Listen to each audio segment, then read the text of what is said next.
Saudara-saudara, hari ini kita hidup di tengah keadaan politik yang semakin jauh dari harapan rakyat. Korupsi seakan menjadi budaya, janji kampanye berubah jadi sekedar kata-kata manis. Sementara rakyat kecil dibiarkan berjuang sendirian menghadapi kerasnya hidup. Kita menyaksikan bagaimana kursi kekuasaan diwariskan, bagaimana kepentingan rakyat dikorbankan demi keuntungan pribadi dan kelompok. Di tengah kegelapan seperti inilah muncul pertanyaan besar, apakah masih ada pemimpin yang berani jujur, yang berani melawan sistem busuk, dan yang benar-benar menepati janji untuk rakyat. Film barat Ane Nenu hadir dengan kisah yang begitu relevan dengan keadaan kita saat ini. Sebuah cerita tentang seorang anak muda idealis yang dipaksa terjun ke dunia politik, lalu mengguncang sistem dengan keberanian dan ketegasannya. Inilah kisah tentang keberanian, pengkhianatan, dan perjuangan seorang pemimpin yang berjuang sendirian melawan lautan korupsi. Bharat Ram yang diperankan oleh Mahesh Babu, seorang mahasiswa cerdas dan penuh rasa ingin tahu, berhasil meraih gelar kelimanya dari Universitas Oxford. Every time I learn a new thing, something haunts me in constant, that I don't know a lot more. Di tengah suasana perayaan kelulusannya, sang paman Paradara Julu datang membawa kabar duka bahwa ayahnya Ranghaparao yang menjabat sebagai Kepala Menteri Andhra Pradesh wafat karena serangan stroke. ఇందాక సడన్ గా స్ట్రోక్ వచ్చి Bharat segera terbang pulang ke India, tenggelam dalam nostalgia masa kecilnya. Sejak kecil, Bharat lebih banyak menghabiskan waktu bersama ibunya dan sahabatnya, Subhas, yang tinggal di rumah sebelah. Ayahnya kala itu sibuk membangun partai politik bersama sahabatnya, Paradara Julu yang menjabat sebagai presiden partai. వాడితో క్షణమైనా గడపలేకపోతున్నాను. వాడికి నేనున్నాను కదా. Suatu ketika, setelah Bharat melanggar janji kecil, ibunya menegurnya dengan keras dan menekankan pentingnya menepati komitmen. అది తిన్నావని కాదు, ప్రామిస్ చేసి బ్రేక్ చేశావు. Namun, tak lama setelah itu, sang ibu meninggal dalam tidurnya, sebuah kehilangan yang membekas dalam jiwa Bharat. Ranghaparao kemudian mencoba mengambil peran sebagai ayah, sekaligus pengasuh. Tetapi desakan Paradara Julu agar ia fokus pada pemilu membuat Ranghaparao menikah lagi demi memberi Bharat seorang ibu baru. నీకు ఇంకో భార్య గురించి కాదు, వాడి తల్లి కోసం. Akhirnya ayahnya menikah lagi. Dari pernikahan itu lahirlah Siddharth. Sayangnya, upaya Bharat untuk mendekatkan diri dengan ibu tirinya selalu gagal, hingga ia lebih sering berlindung di rumah Subhas. ఇద్దరు పడుకున్నారు బావా, పొద్దున వచ్చేస్తాడులే. Saat orang tua Subhas mendapat pekerjaan di London, Bharat pun memohon ikut bersama mereka. ఉంటా నాన్న, సుభాష్తో కలిసి చదువుకుంటా నాన్న. Butuh waktu, namun akhirnya Ranghaparao menyetujui. Kembali ke masa kini, Bharat tiba di India untuk menghadiri pemakaman ayahnya, disambut sorotan media dan spekulasi besar mengenai siapa pengganti kursi kepala menteri. అన్నయ్య, Paradara Julu menjelaskan bahwa karena kondisi Ranghaparao yang lemah akibat penyakit asma, semua upacara terakhir dilakukan Siddharth, adik tiri Bharat, sebab situasi politik tak memungkinkan menunggu kepulangannya. వెంటనే కార్యక్రమం కానిచ్చేస్తే మంచిదని. Setelah itu Bharat menyapa Siddharth ke kamarnya yang sedang merenung, tidak pernah berbicara dari saat ayahnya meninggal. Car keys ఇస్తావా? అలా బయటికి వెళ్ళేసి వస్తాను. Keesokan harinya, Bharat meminjam mobil kepada sopir ayahnya untuk pergi jalan-jalan keluar tanpa harus didampinginya. Melihat langsung kondisi kota yang kacau, Bharat merasa kecewa. ఎందుకు నువ్వు షాపింగ్కి వెళ్ళావా? నువ్వు అక్కడే ఉండే పికప్ చేసుకుంటాలే. Mengingat Parada tidak ingin menjadi CM baru untuk menggantikan ayahnya Bharat, ia didatangi para politisi untuk mengusung calon baru dari partainya. Namun, sang paman itu tidak percaya dan ragu dengan usulan mereka. Di saat upacara memperingati kematian Ranghaparao, Parada pun memperkenalkannya kepada sejumlah politisi, termasuk pemimpin oposisi Sripati Rao dan putranya Manohar. మా రాఘవ పెద్ద కొడుకు, రాష్ట్రపతి పక్ష నాయకుడు. Bharat berniat segera kembali ke London, namun tiket kepulangannya dibatalkan oleh Paradara Julu. Sang paman memberitahu Bharat bahwa ia akan tinggal lebih lama di sini dan harus duduk di kursi kepala menteri, menggantikan posisi ayahnya. Bharat pun menolaknya karena ia tidak tertarik dengan politik dan justru menyarankan pamannya saja yang menjadi CM. Tapi pamannya memiliki tugas lain, yaitu mengurus partai. Meski awalnya menolak, Bharat akhirnya menyetujui. ఒక కొడుకుగా వాడి కలను నిజం చేయగలవేమో ఒక్క రాత్రికి ఆలోచించు please. Akhirnya Bharat dilantik dan diangkat sumpah menjadi Perdana Menteri atau biasa disebut CM. Dikarenakan Bharat dari kecil lama di luar negeri, sehingga ia sedikit tidak lancar membaca kalimat Telugu yang nantinya akan menjadi kritikan media. నా కర్తవ్యాలను శ్రద్ధతో అంతఃకరణ శుద్ధితో నిర్వహిస్తానని Hari pertama menjabat sebagai CM, Bharat dijumpai Bhaskar, sekretaris pribadinya, yang sebelumnya menjadi sekretaris ayahnya juga. Seperti biasa, pada saat itu Bhaskar selalu membawa koran untuk CM. Namun berbeda dengan Bharat yang ingin dibacakan headline-nya saja, karena ia tidak pandai membaca bahasa Telugu. Ketika Bhaskar membaca satu persatu berita penting dari koran, tibalah ia menemukan kalimat sindiran keras terhadap pidato Bharat yang tidak lancar membaca kalimat Telugu pas diangkat sumpah. ప్రమాణ స్వీకారంలో అంతఃకరణ శుద్ధితో అనే స్పష్టంగా పలకలేకపోవడం కోసమెరుపు. Antaharna Sudito, yang artinya teliti. Koran itu memberitakan tidak masalah dalam pelabelan bahasanya. Namun, apakah Bharat bisa teliti dalam bekerjanya sebagai CM? Hello Mukhtar sir please sir Di hari pertamanya itu, Bharat diantar iring-iringan menuju kantornya. Ia baru pertama kali melihat suasana jalan lenggang. Lalu Bhaskar menjelaskan, పనులు టైం కావాలంటే వాళ్ళకి కొంచెంసేపు ఇబ్బంది పడాలి. tibalah Bharat di kantor barunya, lalu diperkenalkan dengan beberapa pegawai sekretaris urusan departemen yang akan membantu urusan CM Bharat. అనుకోకుండా సీఎం ఎలానో మీ అందరికీ తెలుసు. టు బి ఆనెస్ట్ ఈ రాష్ట్రం గురించి కానీ ఈ జాబ్ గురించి కానీ నాకేం తెలియదు. Namun ia berjanji jika terus didukung dan dibimbing dalam segala hal, Bharat akan cepat belajar memahaminya. Bharat berjanji akan berusaha menjadi sempurna dan buat negara bangga. Respon positif dari para staf pemerintahan bahwa mereka akan mendukung sepenuhnya dan memberitahukan bahwa besok akan ada konferensi pers pertamanya untuk membahas permasalahan utama. Bharat langsung saja ingin membahas persoalan lalu lintas. Sure sir, రేపు first hour ఓకేనండి ఇప్పుడు కుదరదా sir? Right నా Tanpa basa-basi, Bharat melangsungkan rapat bersama petugas bagian lalu lintas. Dalam rapat tersebut, Bharat sangat menegaskan bahwa lalu lintas saat ini sangat kacau dan akan menjadi bencana. Maka dari itu, ia menaikkan tarif denda hampir 4 kali lipat bagi masyarakat yang melanggar. Signal jumping 1000 సార్ 20,000 చేయండి. Rash and negligent violation 1000 సార్ 30,000. Keputusan itu tentunya tidak terbantahkan, walau Sriwat mencoba menahannya dulu. Karena sejak pertama Bharat tiba di negara ini, ia tidak pernah melihat masyarakat merasa takut terhadap aturan. ప్రతి ఒక్కళ్ళకి భయం బాధ్యత ఉండాలి. Semenjak diberlakukannya aturan baru, setiap masyarakat melanggar aturan langsung ditindak tegas, lalu dikenakan tarif denda cukup mahal. Membuat media dan masyarakat pun banyak membicarakan kebijakan baru itu. Ada yang protes, tapi ada juga yang mendukung agar aturan dapat dipatuhi. Yes he has done the right thing. ఇలా జరిగితే కానీ జనాలు rules follow hour. మొన్న వీళ్ళడి కొత్త బైక్ కొన్నాడు, వీడేమో 1 వేలు వెళ్ళాడు, వాళ్ళ నాన్న బండి అమ్మేసి 25,000. Setelah mendengar aturan lalu lintas, para Darajulu mencoba mengingatkan Bharat bahwa setiap keputusannya mau diambil, alangkah baiknya dibicarakan dulu dengan dirinya dan kabinet lainnya. Namun Bharat berpendapat bahwa keputusannya sudah tepat dan tidak memikirkan pertimbangan lain lagi. Di tengah kesibukan, ia jatuh hati pada seorang gadis bernama Pasumati yang diperankan Kiara Advani, yang kebetulan ia baru pertama melihatnya di halte bus ketika di perjalanan menuju kantornya.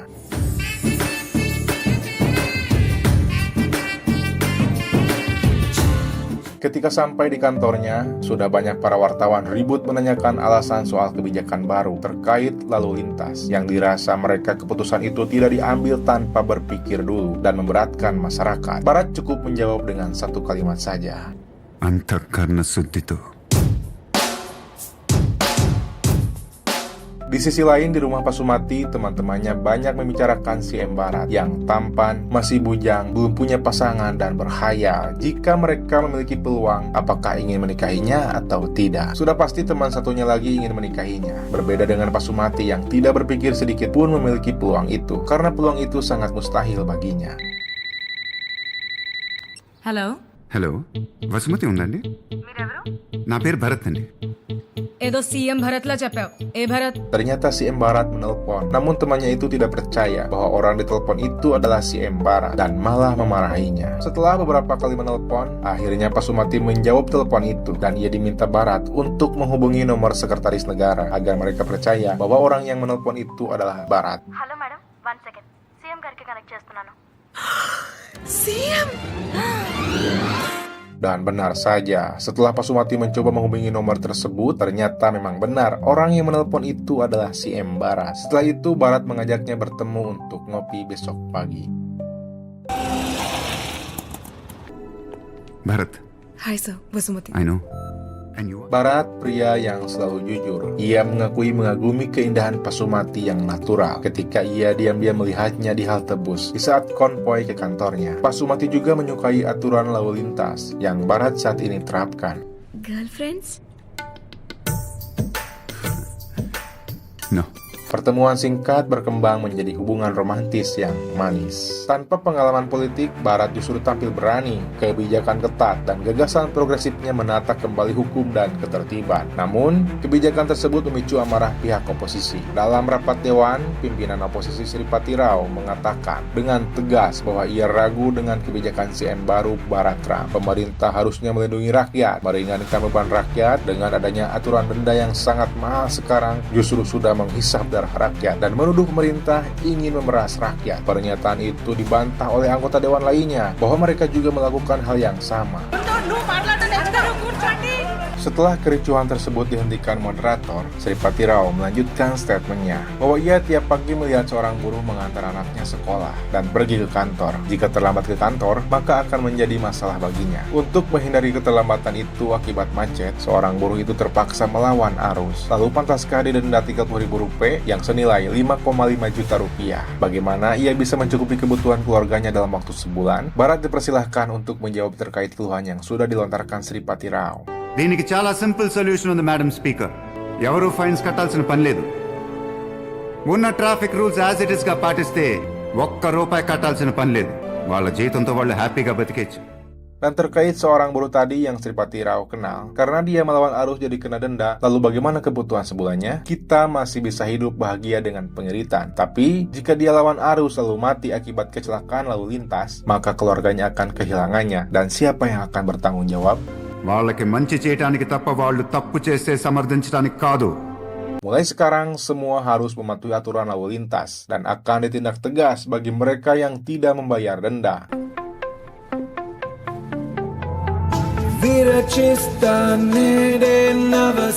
Barat ingin menciptakan era baru bagi rakyat. Ia melakukan pengecekan ke setiap kantor pemerintahan, lalu melakukan belusukan ke daerah-daerah yang jalannya masih tergenang air. ఇక నుంచి ప్రతి బడ్జెట్ ప్రజలకు అర్థమయ్యేలా. Kembali di rapat dewan, Barat menerapkan aturan baru terkait setiap anggaran harus terbuka dan alokasi dana transparan. Setiap rupiah untuk rakyat harus dipastikan sampai. Barat juga tidak lupa mengunjungi kantor polisi pusat dan memeriksa kelayakan kantornya. స్టేషన్లో అన్ని ప్రాపర్గా ఉండేలా చూసుకోరా. Lalu mengumpulkan seluruh departemen kepolisian dan keamanan negara untuk menata ulang posisi sesuai keahlian masing-masing. Namun, idealisme Barat segera berhadapan dengan kenyataan kelam politik. Ia menemukan banyak pejabat terlibat pencucian uang, termasuk Manohar. రాజకీయ నాయకుల మీద డబ్బున్న వాళ్ళ మీద బురద జల్లటం మనకి ఫ్యాషన్ అయిపోయింది. Barat segera memerintahkan Arpin, ketua CBCI di Departemen Investigasi dan Intelijen dalam struktur kepolisian negara untuk melakukan investigasi dengan adil dan transparan. Sure, sir. So, Di sela-sela kesibukan itu, Barat mendapat kabar Sidat adiknya sedang sakit. Melihat ibu tirinya yang sudah capek dan khawatir dengan kondisi Sidat yang belum pernah berbicara setelah kematian ayahnya, Barat berinisiatif ingin menjaganya, lalu menyuruh ibunya pulang. నీకెందుకు బాబు ఇబ్బంది చాలా పనులుంటాయి పర్లేదు నేను ఉంటాను. Setelah itu Barat bercerita panjang lebar tentang masa kecilnya kepada Sidat, bahwa dirinya pun mengalami hal yang sama, selalu ditinggalkan ayahnya karena sibuk mengurus negara. Mendengar cerita Barat, Sidat sedikit tergugah hatinya dan merasa nyaman dengan kehadiran kakaknya. Singkat cerita, datang sang paman untuk menjenguk Sidat juga. ఇప్పుడే తెలిసిందే. ఎలా ఉంది? ఇప్పుడు బానే ఉంది. Sebelum pergi, pamannya itu mengungkapkan bahwa ia sangat bangga kepada Barat setelah menjadi pemimpin. Namun ia mendengar soal pemindahan beberapa perwira kepolisian. Lalu pamannya meminta bahwa ia yang akan mengurusnya. Decision తీసేసుకున్నానండి. ఈసారి నా పద్ధతిలో చేసి చూడాలనుంది. Kehadiran Barat tentunya membawa perubahan besar, termasuk adiknya yang selama ini tidak mau berbicara, akhirnya bisa berbicara kepada Barat. నువ్వు వెళ్ళి రెస్ట్ తీసుకో. వెళ్ళొద్దు. Mendengar hal itu membuat Barat senang. Rapat pertama kabinet diselenggarakan, dan sebelum memulai rapat itu, tentunya Barat sudah mempelajari masalah-masalahnya. Setelah mengkaji beberapa departemen, Barat menemukan kejanggalan dalam departemen pendidikan. Tiap tahun sekolah negeri muridnya terus menurun, hingga 50.000 murid penurunannya, mengakibatkan ratusan sekolah terpaksa ditutup. Menteri Pendidikan dengan percaya dirinya menjawab, అవి కూడా మూసిస్తే better sir అంటే government burden ఎక్కువ అవుతుందని. Menteri Pendidikan itu menjelaskan bahwa sekolah swasta lebih banyak diminati mau di kampung atau di kota. Barat semakin bertanya-tanya, sekolah negeri dengan pendidikan gratis ditolak, tapi sekolah swasta yang mahal diminati. Alasan menteri itu karena sekolah negeri kurang memenuhi standar. Orang lebih tertarik memasukkan anaknya ke sekolah yang berbahasa Inggris, sedangkan di sekolah negeri tidak ada yang berbahasa Inggris. Barat semakin geram. Tugas pemerintah adalah membantu rakyat. Lalu ia memerintahkan Departemen Pendidikan harus mengadakan pendidikan bahasa Inggris di sekolah negeri dan digratiskan. Every district 2 school start చేసి టెస్ట్ చేద్దాం. We'll start an awareness camp. We'll multiply the schools next year. Will look into it sir. There's nothing to look into it. Standar biaya sekolah juga diterapkan lebih terjangkau. Namun, ada salah satu sekolah di luar catatan. Ternyata, sekolah ini pemiliknya adalah Menteri Pendidikan itu sendiri. Dia adalah para Brahman. Sekolah berstandar tinggi, banyak anak menteri di sekolahnya, dan akan memberikan diskon jika di antara para menteri menyekolahkan anaknya ke sana. మన దేశంలో education non profitable తెలుసా? Jika pendidikan dijadikan bisnis, walau 1 rupiah, itu kejahatan yang patut dihukum. Ketegasan Barat membuat kekhawatiran Menteri Pendidikan itu. Akhirnya Barat menerapkan aturan baru terkait sekolah swasta. Mulai saat itu akan ketat diselidiki. I swear, ఒక్కళ్ళని కూడా వదలను. Hasil rapat kabinet tersebut membuat tiap media ramai memberitakannya. Iuran tinggi yang menyalahi aturan undang-undang pemerintah akan ditindak tegas. Setiap sekolah maupun universitas yang tidak kooperatif akan dilayangkan surat teguran. Selain itu, akan menutup dan menutupnya. విప్లవాత్మకమైన నిర్ణయం తీసుకున్నాడు ఆ అబ్బాయి. ఇప్పుడు గవర్నమెంట్ బడులు వచ్చినాక మంచి చదువు దొరికితే మా బతుకు. Tanpa diduga, sekretaris sudah membentuk tim peneliti yang di dalamnya ada Pak Sumati. Mereka sedang dalam persiapan PNS. Situasi itu membuat Barat sedikit gugup dan salting karena ada Pak Sumati dalam timnya. Sir sure sir. Do they have iPads? I'll arrange sir. Yeah. Hubungan asmara mereka hari demi hari semakin dekat. Barat dan Pak Sumati sering menghabiskan waktu bersama dengan memakai kumis tipis agar tidak terlalu mencolok. Suatu hari, Arpin Krishna menemui Manohar di kediamannya. మీ disproportionate assets case investigation start చేశాం. Arpin berharap Manohar bisa bekerja sama agar investigasi kasusnya lancar dan transparan. Arpin mengancam jika tidak bisa bekerja sama, ia akan menyeretnya ke kantor CBCID. Saat berusaha mengungkap, langkahnya dihentikan Paradara Julu. Ia datang ke kantor CBCID untuk menemui Arpin Krishna. తప్పు చేసిన వాడికి శిక్ష పడాలి. Paradara Julu mengancam jika tidak segera dihentikan, Arpin akan kehilangan jabatannya sehingga ia tidak bisa menghidupi keluarganya. Arpin pun tidak bisa berkutik untuk melawan partai penguasa itu. Media memberitakan kasus Manohar sudah ditutup. Pengadilan menyatakan dia bersih dan tidak bersalah. CBCID tidak mampu menghadirkan saksi dan mengumpulkan bukti yang kuat. ప్రభుత్వం కావాలని మేము కొట్టుమని మేము భావిస్తున్నాం. న్యాయం గెలిచింది, ప్రజాస్వామ్యం బతికింది.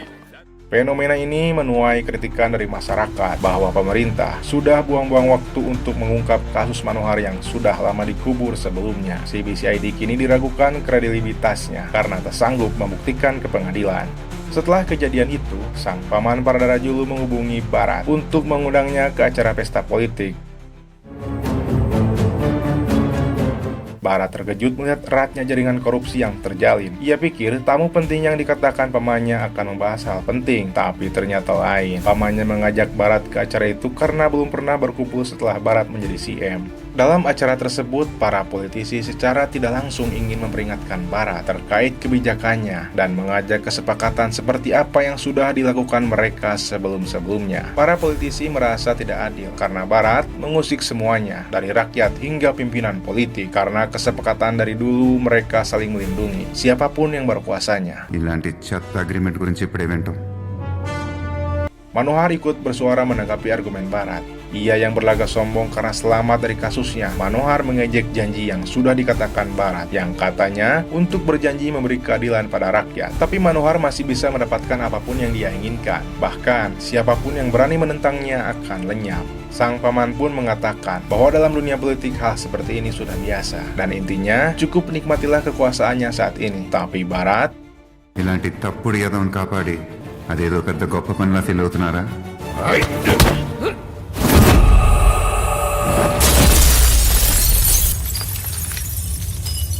sejak saat itu, ia bertekad membersihkan politik dari akar korupsi. Barat menerima laporan dari sekretaris pribadinya bahwa ada beberapa mahasiswa datang sejak 3 hari ke belakang. Lalu ia menemui mereka. Mereka mengadu bahwa MLA Rajendran, anggota Partai Barat, telah berbuat curang dan kini kursi tersebut diwariskan kepada putranya. Masyarakat putus asa karena calon lawan dari partai berkuasa nyaris pasti menang dan akan melakukan kerusakan yang sama. అయినా అంత అవగాహన ఉన్నోడివి నువ్వే పోటీ చేయొచ్చుగా.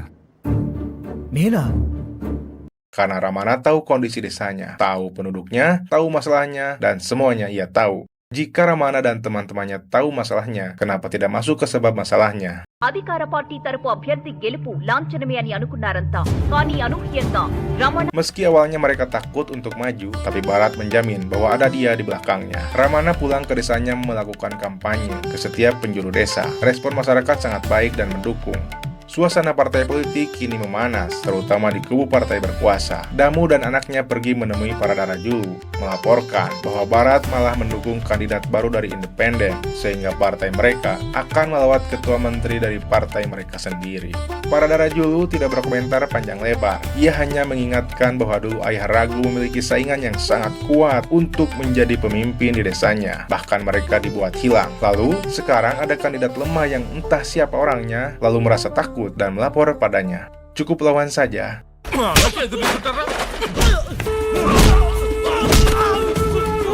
Balasan pun datang. Orang-orang Damodaran menyerang rakyat tak berdosa karena mereka diduga tim yang mendukung Ramana untuk maju ke pemilu. Kejadian itu membuat rakyat pro Ramana menyarankan untuk mengundurkan diri dari pencalonannya karena akan semakin banyak orang-orang yang terluka akibat persaingan politik yang kejam. Ramana tetap bersikeras ingin maju untuk memperjuangkan keadilan bagi rakyat di desanya yang sangat serba kekurangan.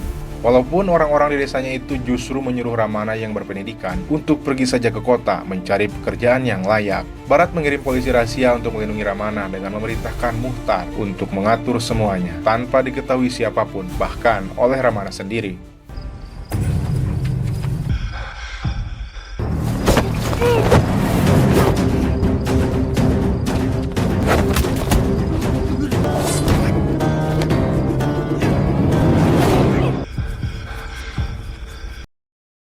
Tragedi malam itu membuat Damu curiga bahwa ada orang lain yang melindungi Ramana di belakangnya, karena tidak mungkin Ramana seorang diri bisa menghabisi 15 orang suruhannya. Setelah itu ia menyuruh polisi korup untuk menangkap Ramana, yang nantinya akan dibawa menghadap Damu di sebuah gedung bioskop. Namun, di perjalanan menuju gedung itu, mereka dikejutkan dengan adanya helikopter menghadang mereka, dan ternyata itu adalah si M. Barat. Para polisi korup pun tidak bisa berkutik setelah mereka tertangkap basah untuk membawa Ramana. Ramana memasuki gedung penuh percaya diri, disambut Damu yang langsung memperingatkan Ramana yang berani mencalonkan diri untuk melawan dirinya. Bahkan tidak terlihat wajah-wajah takut dari Ramana, ungkapnya. Datanglah si M. Barat dari belakang Damu, langsung memperingatkannya bahwa ia akan mendukung Ramana di pemilu untuk melawan Damu, dan Barat pun mengetahui niat busuk Damu, membawa Ramana ke tempat itu untuk membunuhnya, dan siapapun yang akan menyerangnya, Barat akan melindunginya.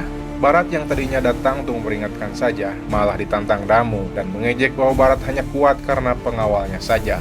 Setelah itu Barat ingin membuktikan kekuatannya dengan memerintahkan para pengawalnya untuk diam selama 10 menit ketika dirinya sedang melawan preman suruhan Damu.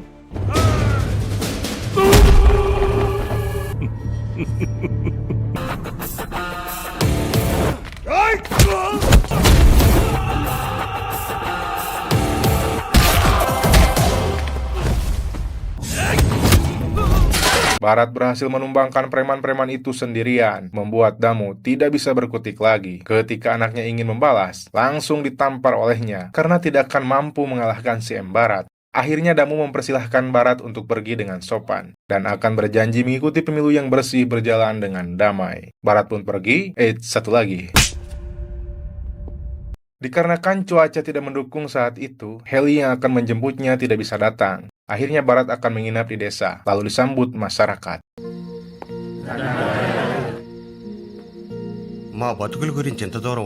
Ayah Pasumati yang tadinya menganggap pemerintah lama ataupun baru sama saja busuknya, akhirnya ia mulai percaya dengan kepemimpinan Barat setelah berhasil membuat sukses pemilu di Raya Lasema dengan pemimpin baru yang lebih adil dan mengalahkan kandidat dari partai berkuasa.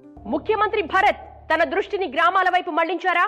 అవును. Barat terus belusukan kembali mengunjungi pedesaan terpencil yang jauh dari ibu kota, sehingga membuat MLA dan pejabat setempat panik. Desa Boripeli sektor pertaniannya sangat memprihatinkan. Pemerintah setempat tidak memperdulikannya. Barat berencana akan membuat divisi pertanian dengan fasilitas teknologi terbaru untuk rakyat. Selain itu, Barat juga mendengar keluhan rakyat terkait rumah sakit jika sudah tiba sore hari tidak ada pelayanan. Bahkan dokter dan obat-obatan pun tidak ada. Tidak menunggu waktu lama, Barat segera menindak tegas, bahkan tidak segan-segan memecatnya. Dokter yang kinerjanya buruk pun langsung dipecatnya dan akan digantikan oleh dokter-dokter yang berkompeten, sehingga rakyat ketika sakit dalam waktu 24 jam bisa dilayani. Setelah Barat banyak mengunjungi semua desa di negara bagian, ia menemukan berbagai masalah dan situasi rakyatnya. Barat ingin meluncurkan kebijakan pemerintahan lokal yang lebih independen karena setiap desa memiliki kebutuhan yang berbeda-beda. Pemerintah tidak bisa atasi secara serentak, bahkan akan sulit bagi pemerintah memilah masalah-masalah 23.000 desa untuk dibahas di rapat dewan. Maka dari itu, setelah Barat berdiskusi dengan para ahli keuangan, ia menemukan satu solusi sederhana. 23,000 గ్రామాలకి ప్రతి సంవత్సరం 5 కోట్లు ఇవ్వగలిగితే ఏ ఊరు సమస్య ఆ ఊరు వాళ్లే పరిష్కరించుకోగలరు. Keputusan Barat tersebut tentunya menuai kritik keras para politisi karena mereka merasa tidak ada kerjaan untuk melayani rakyat jika rakyat di daerahnya sudah mandiri mengurus masalahnya masing-masing. Bahkan Sripati menuding Barat bahwa ia akan merubah konstitusi dan undang-undang sehingga Dewan Perwakilan Rakyat di sana dianggap bodoh. మనమంతా సక్రమంగా ఉంటే ఈ ఆలోచన వచ్చేదే కాదు sir. Selama 70 tahun tidak ada perubahan. Ya, seperti negeri Konoha. Suasana rapat semakin kacau. Lalu para dewan di sana ingin meninggalkan rapat karena tidak setuju dengan keputusan Barat. Walau begitu, Barat akan tetap mengesahkan keputusannya. ఎవరికి ఇష్టం ఉన్నా లేకపోయినా ఈ సంవత్సరం నుంచి ప్రతి గ్రామంలో స్వయం పరిపాలనకి నాంది పలుకుతాం. Benar saja, sejak disahkannya kebijakan anggaran itu, warga di setiap desa bisa mengambil keputusan sendiri untuk menyelesaikan permasalahan di desanya. Para politisi mengadakan rapat tertutup dengan para darajulu untuk membahas kebijakan-kebijakan CM baru yang makin kesini makin tidak sejalan dengan keinginan mereka. Parada pun mengakui bahwa saat ini Barat di mata rakyat seperti dewa. Tidak akan mudah saat ini untuk menurunkannya. వాడు మనిషే కదా, చిన్న తప్పు కూడా చేయడా, చిన్నది చాలు. Suatu hari Barat bertemu Pasumati, namun ia terlihat malu-malu, entah bingung mau mengatakan apa. Setiap Pasumati ingin pamit, Barat menahannya. Tunggu sebentar. Kalimat itu terus berulang hingga malam tiba. ఉండిపోవచ్చుగా జీవితాంతం.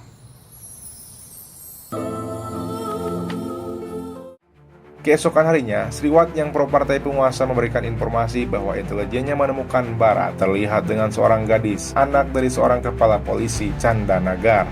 Gadis itu bekerja sebagai asisten peneliti di kantor pemerintahan. Mendengar informasi tersebut tentunya akan dijadikan bahan parada untuk balas menyerang dengan membongkar hubungan pribadi Barat dengan Pasumati. Tuduhan nepotisme meletus. Barat melihat berita tidak mengenakan terkait dirinya dan Pasumati. Ketua Menteri kabarnya memiliki skandal dengan seorang gadis yang diberi pekerjaan di sekretariatnya. Hal itu berarti sudah menyalahgunakan kekuasaan. Ayah Pasumati yang bekerja di Departemen Kepolisian mendengar berita tersebut dari televisi yang membuatnya merasa sangat malu di kantornya. Semua orang di kantornya memperhatikannya. Tidak lama kemudian, ia pergi meninggalkan kantornya. Tiba di rumahnya, sudah banyak wartawan, tapi ia menghiraukannya. బాగా చదువుకున్నావు, తెలివైన పిల్లవు అనుకున్నా. Ayahnya khawatir jika anaknya berhubungan dengan anak penguasa bisa membahayakan dirinya. Ayahnya memang bangga dengan kinerja pemimpin baru itu, tapi jika memiliki hubungan asmara dengannya, ia tidak setuju. Keluarganya hanya rakyat menengah, bahkan tetangga pun tidak tahu apa-apa tentangnya. Dan sekarang keluarga mereka terekspos ke media dengan cara memalukan. Setelah kejadian itu, Barat memilih mundur dan Parada pun kembali naik sebagai kepala menteri. Pasumati pun kembali ke kampung halamannya bersama sang ayah. Barat segera mengejarnya ke stasiun kereta, lalu menemukan ayahnya Pasumati sudah duduk di kursi gerbong kereta. Vasumathi ఏం తప్పు చేయలేదండి. చేయని తప్పుకు మీరు ఇలా ఊరు వదిలేయటం ఏంటి? కానీ జరిగిన నష్టం చాలా పెద్దది సార్. కానీ అయ్యాం ఊరు మాత్రం వదిలేళ్తున్నాం. Barat akhirnya memutuskan akan pergi ke London minggu depan. Ia mengabari ibunya lebih awal. Dan yang terpenting menurut Barat, ia tidak pernah mencemarkan nama baik ayahnya. Yang ia lakukan hanyalah bekerja semampunya berusaha seperti ayahnya. Ibu tirinya justru merasakan apa yang dilakukan Barat sudah jauh lebih baik daripada ayahnya. Semenjak Barat memimpin, kebahagiaan rakyat itu terlihat di mana-mana. Walaupun ibu tirinya tidak pernah bisa menjadi ibu yang baik bagi Barat di waktu kecil, namun Barat mampu memulihkan derita anaknya yang ditinggal mati oleh ayahnya. Baskara pun mengakui selama ia bekerja jadi sekretaris pribadi bagi banyak orang, tapi belum pernah sedekat ini. Anak-anaknya bahkan mendapat pendidikan yang layak. వాళ్ళు పెరిగి ఒక మంచి సమాజంలో అడుగు పెట్టాలంటే అది నిర్మించడానికి మీరు ఉండాలి sir. Tak tinggal diam, Barat menggelar konferensi pers. Ia mengkritik tajam media yang hanya mengejar sensasi, bukan kebenaran. Barat sudah menyelesaikan berbagai masalah selama 8 bulan di masa jabatannya, dari berbagai sektor, dari mulai aturan lalu lintas, pendidikan, kesehatan, hingga masalah rakyat di desa yang tidak pernah didengar oleh pemerintah pusat, kini bisa diselesaikan di tempat tanpa harus keluar desa. Tapi media dan rakyat malah lebih tertarik dengan kehidupan pribadinya, hingga menyinggung Pasumati, salah satu gadis biasa yang memiliki mimpi menikah dengan orang yang ia cintai. Barat mengakui menyukai Pasumati saat pertama ia melihatnya. Bahkan, setiap Pasumati ada di sampingnya membuatnya lebih semangat dalam bekerja. Barat ingin menjaganya. Tapi బంగారు బొమ్మలా చూసుకుందాం అనుకున్నాను, but I couldn't. మీ వల్ల సిగ్గు లేదు మీ అందరికీ. meski Pasumati mengetahui Barat mencintainya dan berniat menikahinya, ia tetap memanggilnya Pak. Itu karena posisi Barat berada di kantor yang ia hormati. కానీ మీరు you called us something else, didn't you? Setelah meluapkan unek-unek dan kebenaran pada media, Barat memperingatkan seluruh rakyat, jika memang hidup rakyat tidak ingin berubah, biarlah terus dipimpin oleh mereka seperti dulu lagi dan menjalani kehidupan yang menyedihkan. Rakyat mulai sadar dan mendatangi MLA mereka menuntut agar Barat kembali memimpin.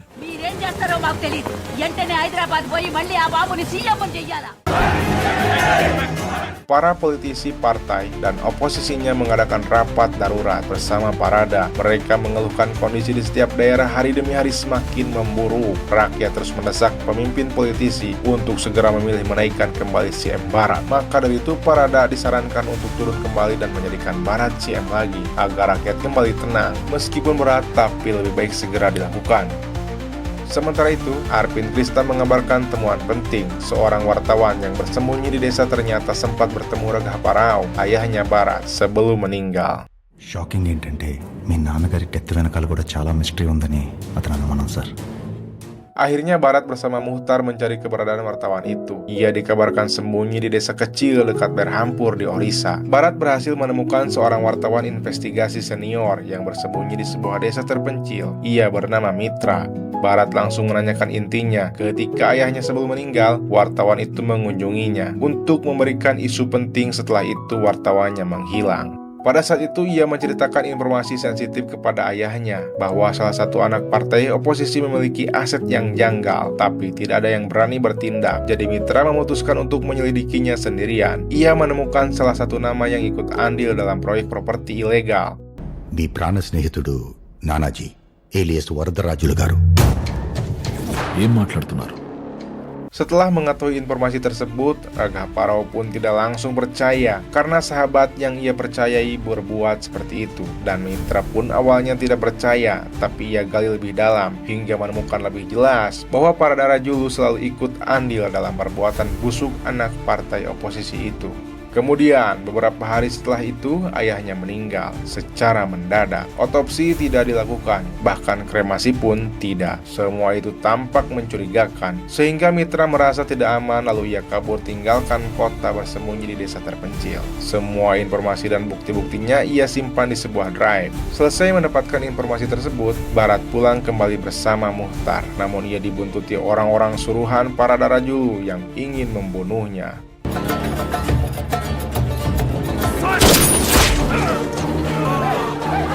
Untungnya insting Muhtar sangat tajam. Ia dengan sigap melindungi Barat hingga dirinya tertembak, lalu segera dibawa ke rumah sakit. Tidak berhenti sampai di situ, orang-orang yang mengincar Barat mengikuti ke rumah sakit, lalu Barat segera kabur bersama Muhtar menggunakan ambulan.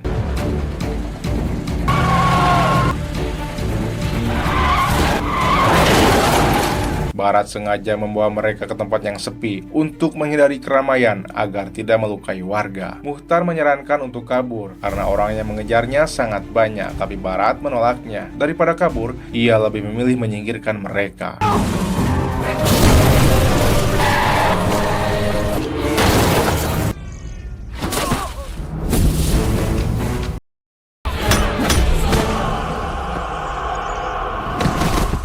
Barat seorang diri menghadapi mereka hingga semuanya tumbang. Salah satu dari mereka meminta ampun dan ingin membawa semua temannya yang terluka ke rumah sakit dengan ambulan. Tapi Barat mengetahui masih ada satu komplotan lagi yang akan membunuhnya. Maka dari itu ia meminta mereka untuk segera datang ke tempat itu. Barat ingin semuanya selesai sebelum senja tiba.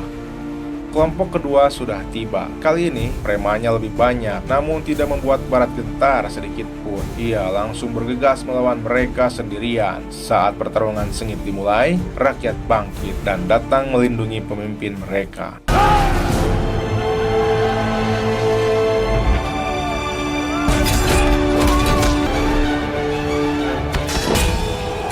Akhirnya preman-preman suruhan Parada pun berhasil disingkirkan berkat bantuan rakyat yang siap membela pemimpinnya.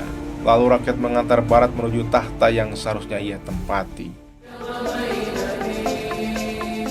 Konfrontasi berujung di kantor Parada Raju. Barat mendesak pamannya untuk menceritakan sesuatu yang sebenarnya terjadi di balik persahabatan dirinya bersama ayahnya yang sudah terjalin 45 tahun lamanya. ఇందులో ఉన్న బంధం అబద్ధం కాదు నిజం ఒక్క మాట చెప్పండి, ఇక్కడి నుంచి వెళ్ళిపోతాను. ఆ బంధం నిజం కాదనుకుంది మీ నాన్నరా. Di sana sang paman mengaku telah meracuni obat-obatan Ragha Parao secara perlahan hingga membuatnya lumpuh dan meninggal. Alasan membunuhnya karena ayahnya akan menjebloskannya ke penjara. Sehingga Parada tidak bisa menerimanya. Untuk sembunyikan satu kesalahan, pamannya membuat kesalahan lain, bahkan terus berulang-ulang. Barat memberinya waktu 24 jam untuk mengakui dosa kepada publik. Sudah tidak ada kompromi lagi. Parada malu dan terpojok. Akhirnya ia memilih bunuh diri. భావితరాలకి మీ ముగింపు పాఠం అవ్వాలి. సమగ్రతను కాపాడతానని. Setelah itu legislatif dibubarkan, pemilu ulang digelar, dan rakyat memberikan kemenangan telak bagi Barat. Para politisi korup, baik dari partai berkuasa maupun oposisi, ditangkap. Barat kembali menduduki kursi kepala menteri.